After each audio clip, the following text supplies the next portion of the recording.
Avant de commencer la vidéo, sache que j'organise des sessions de coaching gratuits pour commencer à cibler ton premier bien rentable. Je te montrerai comment utiliser ma méthode personnelle qui m'a permis d'investir dans 4 lots immobiliers avec un cash flow cumulé de plus de 1000 euros net par mois. Cette méthode ne relève pas de l'irréel, mais bien fondée sur une stratégie qui te permettra de réussir ton premier investissement sereinement.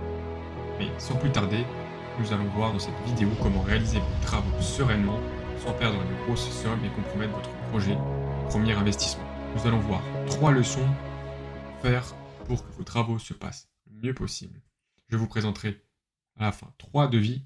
Je vous présenterai à la fin un devis personnel que j'ai signé pour un studio de 25 mètres carrés dans le but que vous puissiez comparer approximativement les différents postes de dépenses et les prix au mètre carré que cela engendre.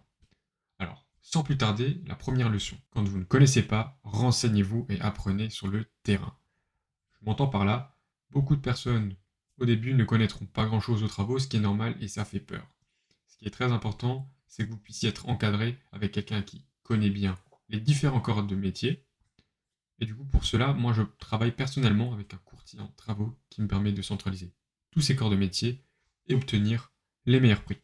Je vais personnellement sur le chantier suivre ce que font les artisans parce que ça m'intéresse et j'ai envie de comprendre et de savoir qu'est-ce qui se fait réellement. Voilà, donc c'est comme ça que je développe mes compétences et quand je peux aider, j'hésite pas à le faire. Cela me permet aussi de voir et de conforter mes connaissances théoriques à la pratique. Leçon numéro 2.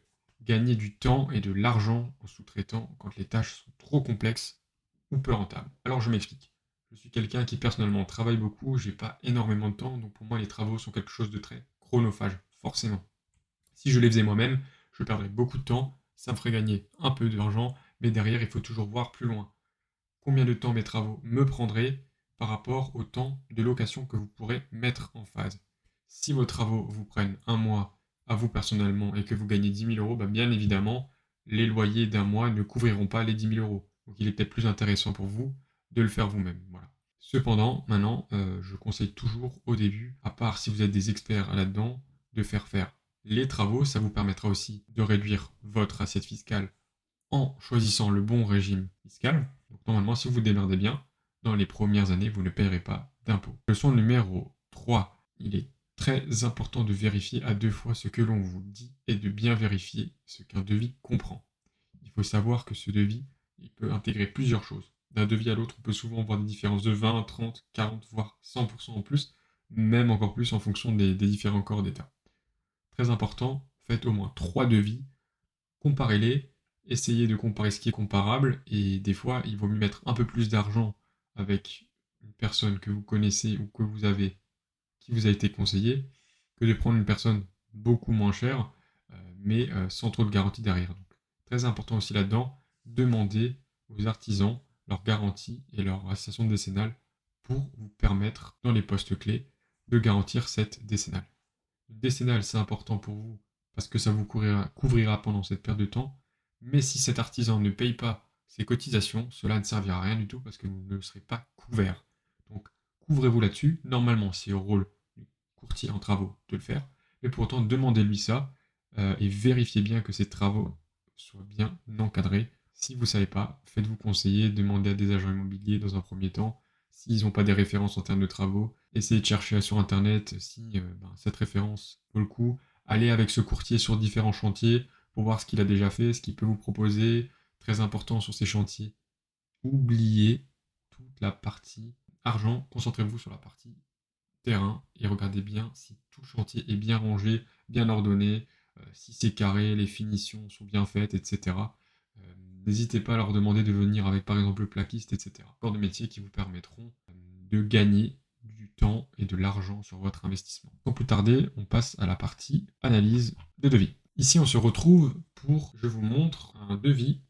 Donc c'est un devis que personnellement, moi, j'ai signé pour un studio. Les prix ne sont certainement pas les plus attractifs et ça j'en suis conscient. Mais pour autant, il faut qu'on ait un ordre d'idée pour déjà voir quels postes clés vous permettront d'arriver à votre rénovation, qu'elle soit partielle, plutôt avancée ou globale. Et du coup, ce prix va différer en fonction de la rénovation que vous allez devoir faire. Donc, quand je dis rénovation partielle, on est plutôt entre 150 et 200 euros du mètre carré. Donc c'est un petit rafraîchissement. Une rénovation moyenne comme je vais pouvoir le faire ici, entre 600 à 800 € du mètre carré, et une rénovation totale, où du coup, je suis aux grosses heures, il y a des gros postes de travaux à faire, de la démolition, des travaux d'assainissement, différentes choses. Là, on sera plutôt à 1000, voire 1500, et ça peut encore varier bien plus. Dites-vous ici, on est sur un studio qui date des années à peu près 70. Il faut refaire entièrement ce studio-là pour le passer de la lettre E à la lettre D. On va pas faire de travaux non plus superflus, mais on va vraiment cibler les postes clés qui nous ont été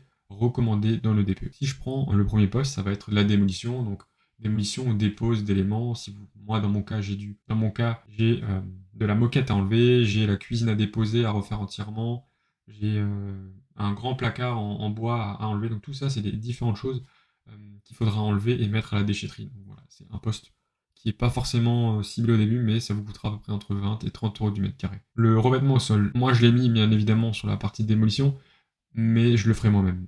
Mais je préfère quand même le cibler pour que vous ayez un ordre d'idée. Tout ce qui est revêtement au sol, forfait pour la fourniture et la pose de sol avec les menuiseries, on est à peu près à 140 € du mètre carré. Dans mon cas, avec un parquet assez qualitatif, etc.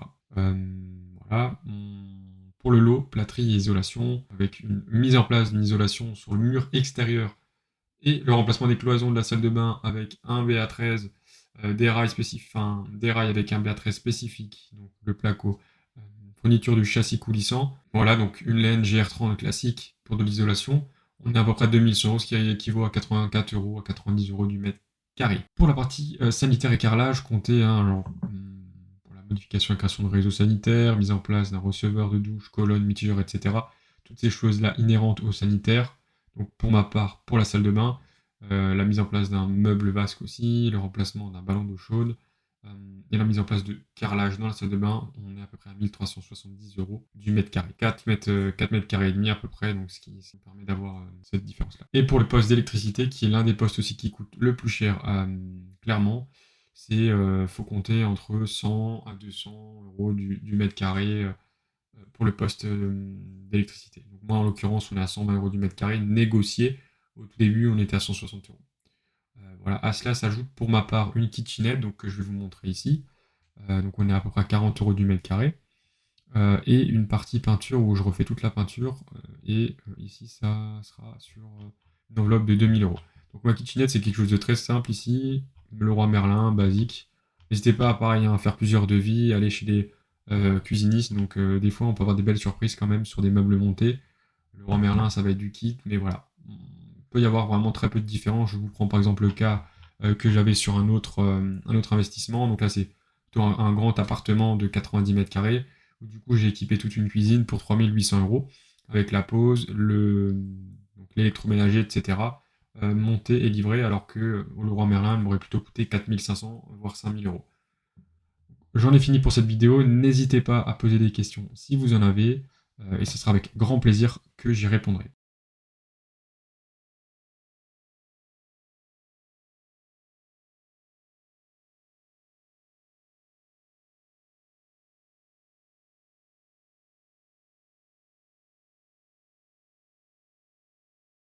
À très vite. Salut tout le monde.